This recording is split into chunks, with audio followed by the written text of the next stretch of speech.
আর মামা আসসালামু আলাইকুম, ভালো আছেন? অনেকদিন পরে আসছেন। মামি কি খবর, কেমন আছে? আর মামা তো ভাই বোনগুলোর কি খবর, সবাই ভালো আছে তো?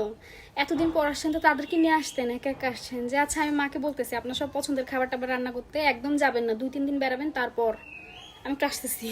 থাকেন। মামা আসসালামু আলাইকুম, কি অবস্থা? হ্যাঁ, আমার মা যে নানার সম্পত্তিগুলো যা যা পাইবো সব তো একা একা খাইতেছেন। কেন নিজের বউ বাচ্চা নিয়ে একা একা যে খাইতেছেন, আমরা কি ভাগ পাই না? আমরা ভাগ পাই না? হ্যাঁ, আমার মা নাইলে এতদিন কিছু বলে না, এখন আমরা আছি। আমার মা যা যা পাও না, আপনি আজকে দুপুরে খাইয়া বাসায় যাইবেন, এখানে থাকা লাগবে না। বাসায় যাইবেন, আমার মা যে সম্পত্তি পায় সব ভাগ বাটোয়ারা কইরা দলিল নিয়ে তারপর কালকের মধ্যে আমার বাসায় এসে আমার হাতে দলিল দিয়ে যাইবেন। সব বুঝাই আমার মা যা যা পায় সব বুঝাই দিয়ে যাইবেন। কি মগের মূল্য পাইছেন? সম্পত্তি সব আপনার একলার? হ্যাঁ, আমার মায়ের কিছু নাই? আমার মা কি নানার মাইয়া ছিল না?